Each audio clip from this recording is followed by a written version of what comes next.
Johnny বেয়ারস্টোর হাত ধরেই টি-20 ইতিহাসের সর্বোচ্চ রান চেস করল পাঞ্জাব। ইডেনের গরমে 523 রানের বন্যা, বেয়ারস্টোর কাছে অসহায় আত্মসমর্পণ কলকাতার। এবারের আইপিএলে ইডেনের পিচ ব্যাটারদের স্বর্গরাজ্য, ফর্মে না থাকা ব্যাটারকেও আত্মবিশ্বাসী করে তুলছে।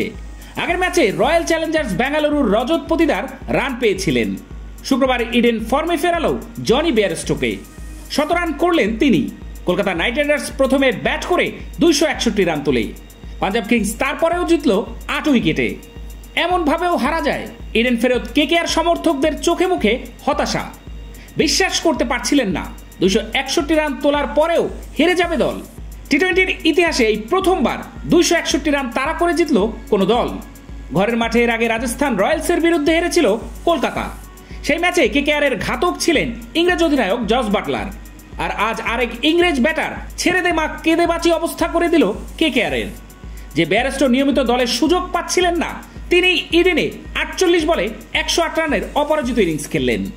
261 রান তুলেও হারা যায়, তাও আবার 8 বল বাকি থাকতে। কিভাবে হারতে হয় এই ম্যাচ নিপুণভাবে শেখালেন অনুকূল রায়, হর্ষিত রানা ও বরুণ চক্রবর্তীরা। শুক্রবার মিচেল স্টার্ককে খেলায়নি কলকাতা। তিনি প্রতি ম্যাচে গড়ে 50 রান দিয়ে থাকেন। স্টার্কের বদলে নামা দুষ্মন্ত চামিরা 3 ওভারে 48 রান দিলেন। হর্ষিত দিলেন 61 রান। পাঞ্জাব 24টি ছক্কা হাঁকালো এই ম্যাচে। 6টি খেলেন হর্ষিত, 5টি করে খেলেন চামিরা এবং বরুণ। বেয়ারস্টোদের শুক্রবার যে জামাই আদর কলকাতা করলো, তা সাধারণত জামাই ষষ্ঠীতে করা হয়ে থাকে। ভরা গ্রীষ্মে সেই আদর পেল পাঞ্জাব। বেয়ারস্টো ছাড়াও রান করলেন প্রভসিমরন সিংহ এবং শশাঙ্ক সিং। প্রথম জন রান আউট না হলে হয়তো আরও একটি 100 রান দেখত ইডেন। 20 বলে 54 রান করেন প্রভসিমরন, আর শশাঙ্ক 28 বলে 68 রান করেন তিনি। 8টি ছক্কা মারেন তিনি। নিলামে ভুল করে কেনা ক্রিকেটারই পাঞ্জাবের সম্পদ হয়ে উঠেছে। কেকেআরের 261 রান তোলার নৈপথ্যে ছিলেন সুনীল নারিন, যিনি ব্যাট হাতে 32 বলে 71 রান করেন। ডিরেক্ট থ্রোয়ে উইকেট ভেঙে রান আউট করেন। আবার বল হাতে 4 ওভারে 24 রান দিয়ে একটি উইকেট নেন। কেকেআরের হয়ে শুক্রবার সবকিছুই করলেন সুনীল নারিন, কিন্তু ম্যাচ জেতাতে পারলেন না। আঙুল তুলতেই পারেন সতীর্থদের দিকে।